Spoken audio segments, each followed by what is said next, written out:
तो एक आख्यान है, कुछ लोग कहते हैं लोकविद हमारे कि आख्यान नहीं है उपाख्यान है, तो भाई चलो ठीक है उपाख्यान सही। कुछ लोग आजकल नाटक कहने लगे हैं तो कुछ लोग उसको नाट्य भी कहते हैं। छाहुर, छाहुर एक अहीर लड़का है।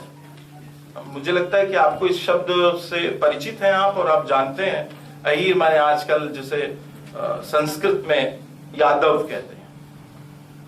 तो ये एक लड़का है जो गांव भर के जो पशु हैं उनको चराने के लिए ले जाता है। उसके पास एक छोटी सी जमीन है, उसके पिता का देहांत हो गया है, उसकी माँ है और उसकी एक बहन है।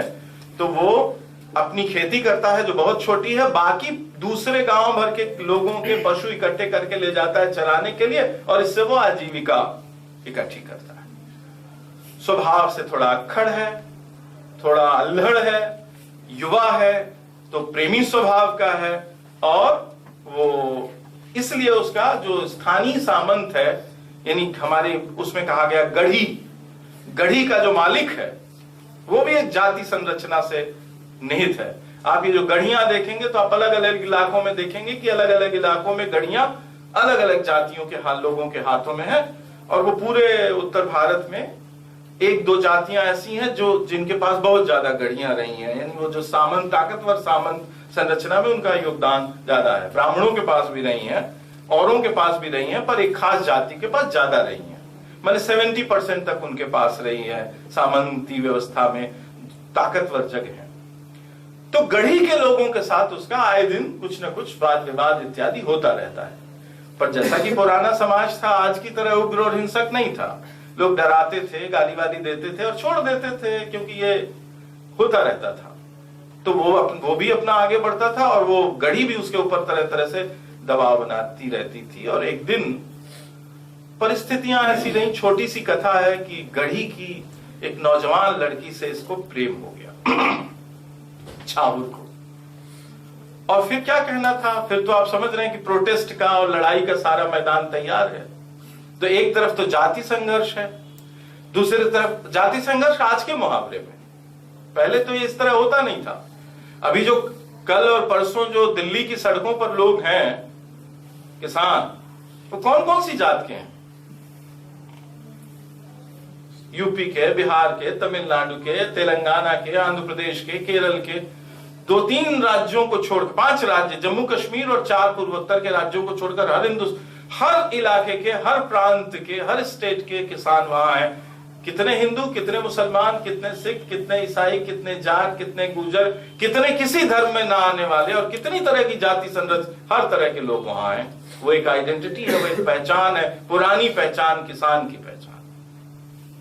इस पहचान को तोड़ने के लिए ये सारी पहचानें हैं, जात की, धर्म की। जितनी आप पहचानें बढ़ाएंगे उतनी ही ये पहचान खंडित होगी। इसलिए आप अलग अलग लड़ेंगे, अलग अलग तरह के हमारे संघर्ष हो जाएंगे, और संघर्ष इतने स्तरों पर फैल जाएंगे कि जो मूल संघर्ष है हमारे, अब बेरोजगारों का यदि कोई मेला लगे दिल्ली में इसी तरह, सोचिए तो कितना बड़ा मेला होगा। और कौन से जाति, कौन से धर्म का, कौन से इलाके का आदमी बेरोजगारी से त्रस्त नहीं है? और हम लोग जिनको नौकरियां मिली हुई हैं, जो लखपति हैं, उनके भी घर में तो 5-5, 7-7 बेरोजगार हैं। हम सब जानते हैं उस बेरोजगारी को, इसलिए हमारे सूट बूट पे न जाइए आप। वो जब इकट्ठे होंगे तो ये आपका जाति विमर्श, धर्म विमर्श, ये सब कहां जाएगा? तो इसलिए बड़े सवालों को, बड़ी पहचानों को खंडित करने के लिए ये इस तरह की छोटी पहचानें सामने लाई जाती हैं। तो जाति विमर्श मैंने कह दिया। छाहुर गरीब और अमीर, सामंत और किसान, ये लड़ाई तो है ही, हजारों साल से चली आती हुई। और उसके साथ एक और लड़ाई, प्रेम की लड़ाई, भिन्न जाति और समुदाय, कम्युनिटी की लड़ाई। और फिर अंततः छाहुर को बहुत पीटा गया, मारा गया, और उसे कहा गया कि भाग जाओ यहां से, देश निकाला, नहीं तो जियोगे नहीं। ये गढ़ी का प्रकोप था उस पर। लेकिन कहानी कहती है कि छाहुर ने एक दिन रात के अंधेरे में चूंकि उसे गायों, बैलों, भैंसों और बकरियों के साथ जीवन जीने की आदत थी, तो गांव भर के पशु, पालतू पशु और गढ़ी के भीतर जो पशु थे उन सबको उसने खोल दिया। और फिर उसने उसी समय अपनी प्रेयसी यानी जो गढ़ी की बेटी थी उसको लेके वो भाग गया। और इस तरह उसने अपनी वो जो छोटी सी कहानी है उसमें एक प्रतिवाद, एक प्रतिरोध, अन्याय के, शासक के और ताकतवर शक्तिवान आदमी के प्रति एक साधारण आदमी के प्रतिरोध को, ये कहानी कितनी पुरानी है, कब से गाई जा रही है हमें मालूम नहीं। इस तरह हमारे लोक के भीतर भी वो सब खूबसूरती है जो आपके या किसी के भी लोक में, जो भोजपुरी लोक में जो संगीत है, ऋतु गीत है, संस्कार गीत है, यात्रा के गीत हैं, वो सब औरतों, स्त्रियों के गीत हैं, वो सारे तरह के गीत आपको बघेली में हमारे यहां भी वैसे ही मिलते, उतने ही खूबसूरत सोहर। और हर सोहर में जन्म लेने वाला बच्चा राम हो जाता है। जो बूढ़ी औरत गा रही होती है, चाची, मामी, नानी, ताई, वो सब बच्चे का जन्म नहीं मनाती, वो बच्चे के जन्म के साथ राम का जन्म भी मनाती हैं। अब इस राम का उस राम से क्या संबंध है, कौन से वाले राम के साथ संबंध है, मैं नहीं जानता। पर ललना की लटुरी झलरिया बहुत नीक लागे, बहुत नीक लागे हो गाते हुए वो जब राम पर चली जाती हैं बूढ़ी औरतें, तो जैसे जन्म की पूरी जो खुशी है हजारों साल पुरानी से लेकर अब तक नए जन्म की खुशी उसमें बंध जाती है। तो भाषिक तौर पर, लय के तौर पर, छांदिकता के स्तर पर और वो सारी के सारे विविध रूप जो भोजपुरी लोक समाज में मौजूद है उसमें से ज्यादातर बघेली में भी मौजूद है।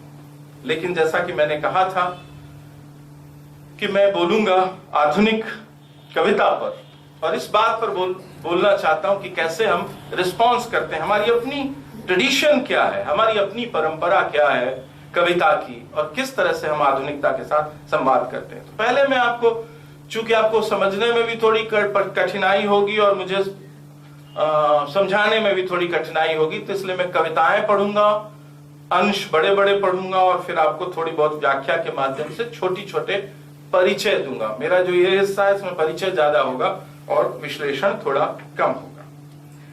6 कवि हैं आधुनिक युग में जो मेरे प्रिय हैं, और आज नहीं है, पिछले 27-28 साल से प्रिय हैं। मैंने जब मैं पढ़ता था स्कूल में तब से मुझे ये कवि प्रिय हैं, और 30 साल मान लीजिए तब से ये प्रिय हैं, तब से मैं इनको सुनता हूं और इनको पढ़ता हूं। तो मैं एक कवि हैं, उनकी कुछ कविताओं से जो कविता के बारे में ही हैं उनसे पढ़ के शुरुआत करूंगा और ये बताने की कोशिश करूंगा कि लोक समाज कविता को कैसे ग्रहण करता है, कविता के बारे में जो उसकी धारणा है वो कैसी है, वो कविता से क्या क्या काम लेना चाहता है। तो ये कवि हैं बाबूलाल दाहिया। अभी मेरा ख्याल है 70 के आसपास उनकी उम्र होगी, 70-72। अभी वो पूरे देश में एक बहुत महत्वपूर्ण सामाजिक कार्यकर्ता हैं, क्योंकि एक बहुत लंबी लड़ाई लड़ रहे हैं उन बीजों और वनस्पतियों के लिए जो हमारे इलाके में होती थी, पर ये जो पिछले 20 वर्ष का जो अंधाधुंधीकरण है, जिसे भूमंडलीकरण कहते हैं, डंकल अंकल के आने के बाद का जो समाज है उसमें वो जो बीज और वनस्पतियां, लौकी की जो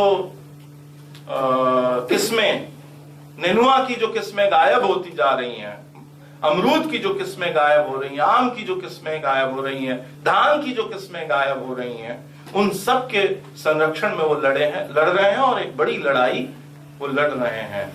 तो माने एक सामाजिक कार्यकर्ता की तरह ये कवि हैं। हमारी ये जो बघेली, आधुनिक बघेली कविता है, इसकी सबसे बड़ी विशेषता ये है कि लगभग हर वर्ग का व्यक्ति यहां मौजूद है। माने कि डोमिनेंस तो ब्राह्मणों का है, और ये बहुत महत्वपूर्ण नुक्ता है। जो लोग आजकल थोड़ा जाति परक अध्ययन करने की तरफ उन्मुख हैं, और मैं उसे गलत नहीं मानता, वो इस बात का विशेष विश्लेषण करें कि हमारे लोक समाजों में पिछले 150 सालों में जो कविताएं आधुनिक हमारी बोलियों में लिखी गई हैं, चाहे वो बुंदेली हो, चाहे बघेली, चाहे अवधी, चाहे भोजपुरी, उसमें सवर्ण वर्गों का हिस्सा ज्यादा क्यों रहा है? और जो दलित और आजकल हम जिन्हें पिछड़ा कहने लगे हैं, उन वर्गों से लोग कम क्यों रहे हैं? मुसलमान हमारी बोलियों में क्यों नहीं है? भोजपुरी का कौन सा कवि है जो मुसलमान कवि है? क्योंकि बड़े इलाके में भोजपुरी बोली जाती है और मुसलमान बोलते हैं। आप जानते हैं कि वो आधा गांव जब आप पढ़ते हैं तो पूरी की पूरी लड़ाई आपको जो भोजपुरी और उर्दू के बीच में है, मुसलमानों के बीच, उससे भी आपका वास्ता पड़ता है। तो उस दिशा से देखेंगे तो डोमिनेंस है। ये जो 6 मेरे प्रिय कवि हैं, इसमें संख्या की दृष्टि से ब्राह्मण ज्यादा है, लेकिन उसमें दलित ओबीसी भी हैं। बाबूलाल दाहिया का संबंध ऐसे ही एक समाज से है, यानी हमारे यहाँ वो आजकल अदर बैकवर्ड क्लासेस में आते हैं, और अदर बैकवर्ड क्लासेस की उन जातियों में से है जो लगभग दलितों के समतुल्य है, उसके बराबर चली जाती है। एक दूसरे हमारे एक बहुत बड़े कवि हैं जो बघेली के एक तरह से निर्देशक निर्धारक कवि हैं, जिन्होंने बघेली कविता को बनाया है। उसमें एक मुसलमान कवि हैं सैफुद्दीन सिद्दीकी, जिन्होंने 19वीं शताब्दी के प्रथम हिस्से में, यानी आधे हिस्से में 1950 तक बघेली कविता को बनाने में, उसका टेम्परामेंट निर्धारित करने में, उसका टोन निर्धारित करने में बहुत प्रमुख भूमिका निभाई है। तो कोई बड़ी स्त्री रचनाकार नहीं है, और वो आज तक नहीं है। ये एक सामाजिक अध्ययन का विषय है कि बोलियां सब औरतें बोलती हैं, यानी सबसे जब पीछे मॉडर्नाइजेशन होता है औरतों का हर समाज में, यानी दलित मॉडर्नाइज होगा तो पहले पुरुष मॉडर्नाइज होगा, वो पहले अपने बेटे को पढ़ाएगा, औरत बाद में मॉडर्नाइज होगी, लेकिन उनका रिप्रेजेंटेशन हमारी बोली में नहीं है। उनकी लिखी हुई कहानियां, उनकी बोली हुई कहानियां, कविताएं नहीं है। इसका क्या सामाजिक कारण है? आज हिंदी में इतनी सारी स्त्रियां हैं, लेकिन बघेली में स्त्रियां नहीं है। मैं देखता हूं कि भोजपुरी में भी नहीं है। क्यों है ऐसा? इसके बारे में भी सोचना चाहिए। तो स्त्रियां नहीं है, पर एक डोमिनेंट प्रेजेंस मुसलमानों की है, और वे तमाम कवि बघेली के जो उर्दू में लिखते रहे।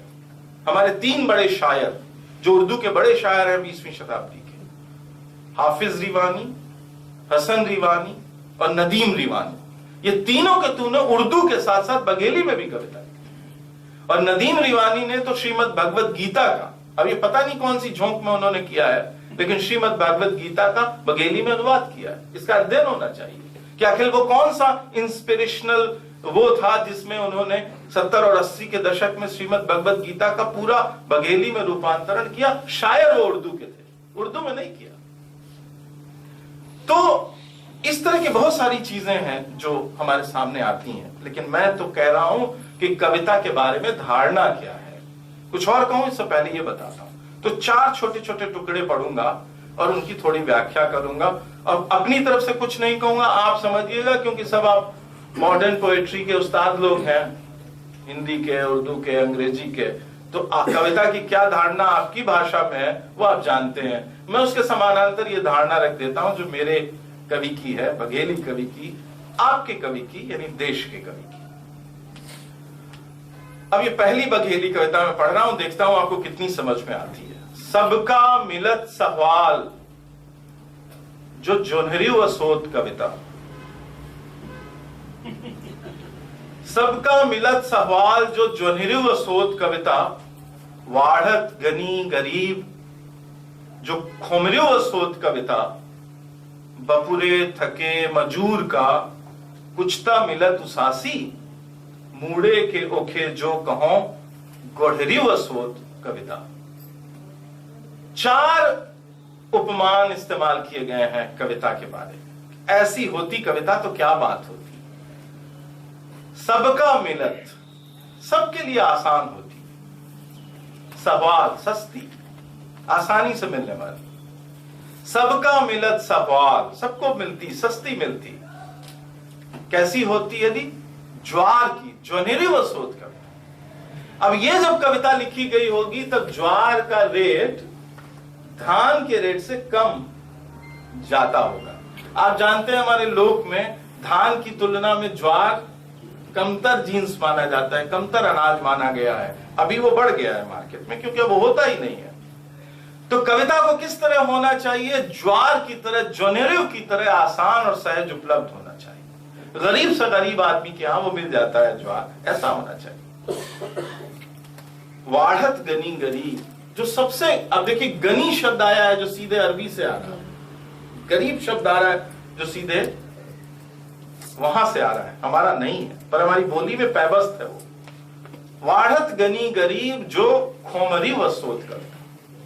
अब आप देखेंगे कि एक खास तरह का टोप होता था खोमरी, जो सर पे धारण किया जाता था, जो लकड़ी से बनता था, यानी खासतौर पर बांस से। और किसान, मजदूर, गांव का देहाती आदमी खुद बना लेता था। यानी बांस को काट कर वो एक खास तरह का लंबा टोप होता था, जो पहले ऐसे ऐसे आता था और फिर ऐसे चला जाता था, लंबा सा। तो उसको गर्मी में भी पहन लेते थे, बरसात में भी खेत में चला रहे हैं हल, तो बीज डाल रहे हैं, तो रोपाई कर रहे हैं, तो उसको पहन लेते थे टोप को। उसे खोमरी कहते थे। खोमरी वो लंबी होती थी वो। तो धूप में और बरसात में, लू के समय में, दोनों जगह वो आपकी मदद करती थी। वाढ़त गनी गरीब, ओढ़ना, सबसे गरीब आदमी भी उसे ओढ़ लेता। कविता के लिए उम्मीद की जा रही है कि वो ओढ़ लिया जाए, वो चादर की तरह हो। वाढ़त गनी गरीब जो खोमरी बसोत कविता। बपुरे थके मजूर का कुछता मिलत उसासी, जो बहुत थक गया है मजदूर, उसको कुछ तो विश्राम, उश्वास से बना हुआ शब्द है उसासी, निकलने वाली सांस। आप जानते हैं कि मजदूर जब मेहनत करता है तो लेता है सांस, जब बल लगाता है, फोर्स लगाता है, तो सांस लेता है, और जब वो विश्राम करता है तो सांस छोड़ता है। तो उसासी मैंने सांस छोड़ता। थके हुए मजदूर को उसासी मिलती, आराम मिलता। यदि कैसी होती कविता? गोनेरी। महिलाएं और मजदूर जब कोई बोझ उठाते हैं तो बोझ रखने से पहले वो जो चीज रखते हैं सर पर, जो कपड़े की बन जाती है ज्यादातर, या कभी कभी वो सूत की और तरह तरह की रस्सी की, पुआल की बनाई जाती है, पर सबसे ज्यादा इस्तेमाल होती है कपड़े की, वो गोनहरी, यानी जो मटका रखने से पहले जो रखी जाती है, उसकी तरह होती कविता। तो थके हुए मजदूर को कुछ तो आराम मिलता। ये कविता 1990 के आसपास लिखी गई है, लेकिन इससे कविता के बारे में हमारे कवि का, लोक के कवि का, देश के कवि का जो अवधारणा है, यानी वो उस तरह की सारी कविता से उसका इनकार है जो विशिष्ट के लिए, जो धनी के लिए, जो सिक्के के लिए लिखी जाती है, जहां स्वर्ण मुद्रा मिलती है, जो पद्मश्री देती है, जो फलाना सम्मान दे देती है सरकार का, जहां दुनिया के सबसे घटिया अश्लील आदमी के हाथ हमें सम्मान लेते हैं, वो सारे सम्मान के लिए जो कविता लिखी जाती है, उससे इस कवि का प्रतिवाद है, जो कि खुद एक किसान, एक मजदूर, एक पिछड़े वंचित समाज का से आने वाला एक कवि है। एक कॉन्सेप्ट इसके भीतर आपको दिखाई देता है।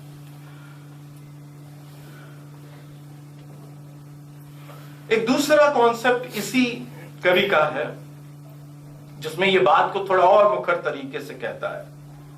बाबूलाल दाहिया हमारी बोली के सबसे प्रतिनिधि कवियों में से एक कवि। अब न बनी व देवदासी मठ मंदिरे के, अब न बनी व देवदासी मठ मंदिरे के, दीन दुखियन के पुकार बनी कविता। स्त्री का रूपक है तो तुम्हारे मठ और मंदिर की देवदासी नहीं बनेगी, अब वो दुखियों की पुकार बनेगी। गजल बनी न कौनो आशिक मासूक के, आशिक और माशूक की गजल नहीं बनेगी, बनी जो हो त धारदार बनी कविता। कूल न कछार न बसंत के बहार बनी, कूल न कछार न बसंत के बहार बनी, राज दरबार से निनार बनी कविता। निनार माने अलग, स्वतंत्र। भ्रष्टाचारी कंस का पछार वहां एक दिन, भ्रष्टाचारी कंस का पछार वहीं एक दिना, कृष्णा नाई छाती मां सवार बनी कविता। भ्रष्टाचार के कंस को की छाती पर सवार होकर कृष्ण की तरह खड़ी होगी, ऐसी बनेगी एक दिन कविता। ये कॉन्सेप्ट है हमारे कवि का, जो जिसका नाम है बाबूलाल दाहिया। और ये मोटे तौर पर हमारी पूरी की पूरी परंपरा में ये चीज व्याप्त है। एक तीसरी छोटा सा टुकड़ा मैं पढ़ता हूं जो इन्हीं की एक कविता का है, जिसमें कविता के बारे में एक कॉन्सेप्ट। कवि जी अब कुछ करी चला ऐसन कविताई।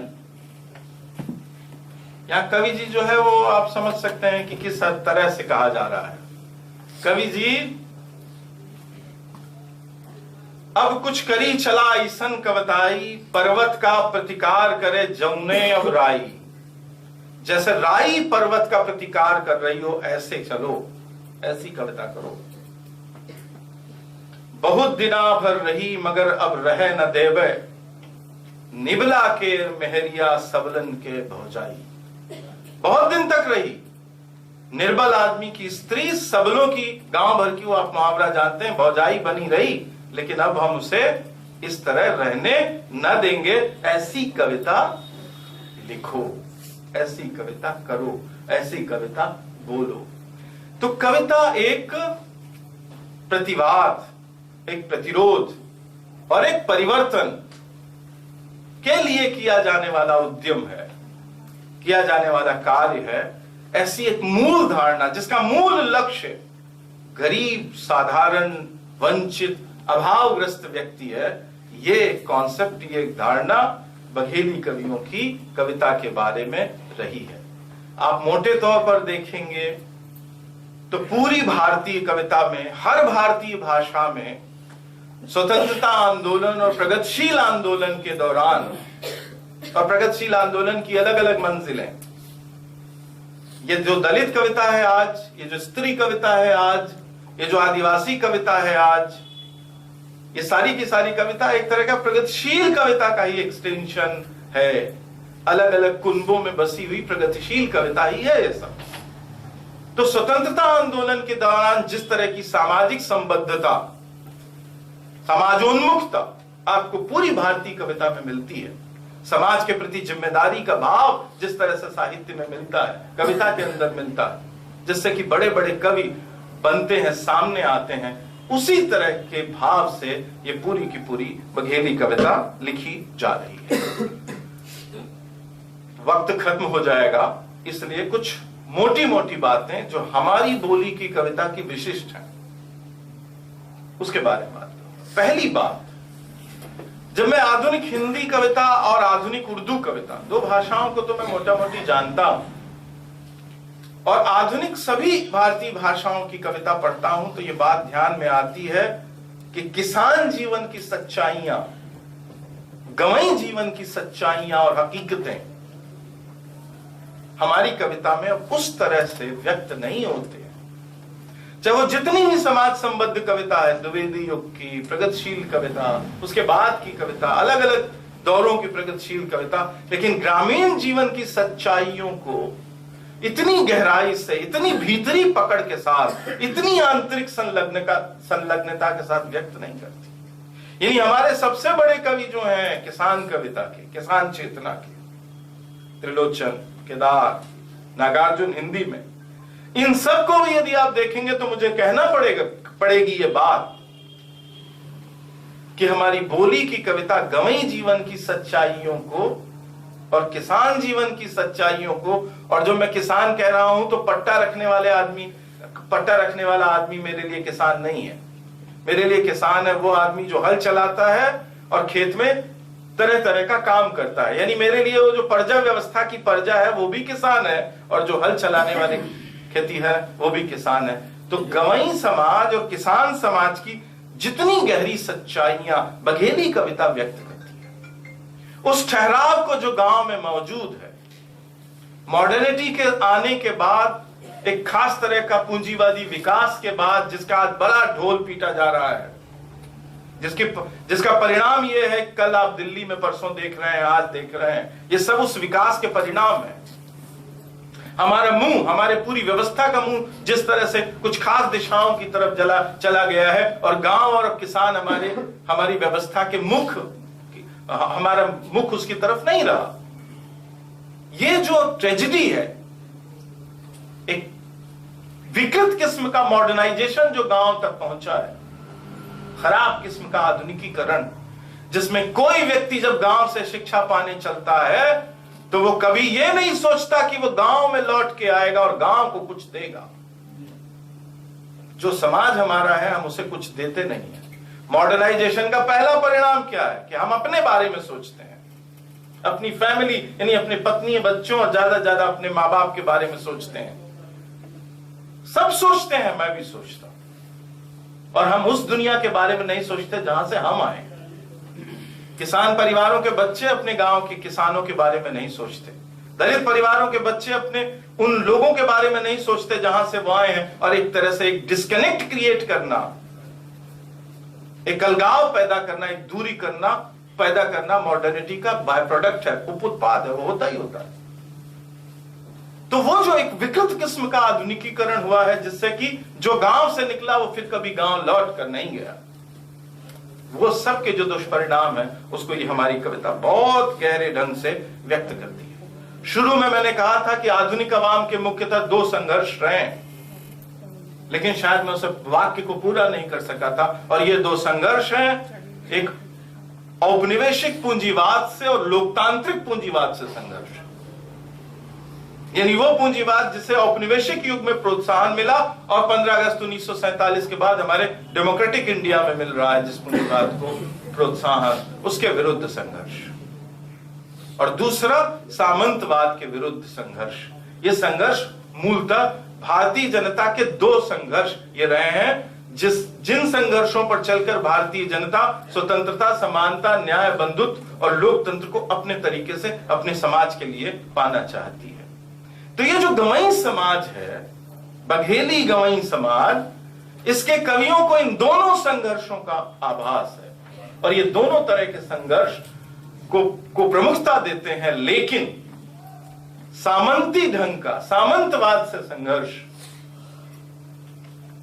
वहां प्रमुखता से व्यक्त होता है, यानी वो व्यवस्था जो भूमि पर आधारित है, भूमि पर आधारित संबंधों पर आधारित है, उस सामंतशाही से, सामंतवाद के खिलाफ एक तरह का प्रतिकार इस कविता में मिलता है।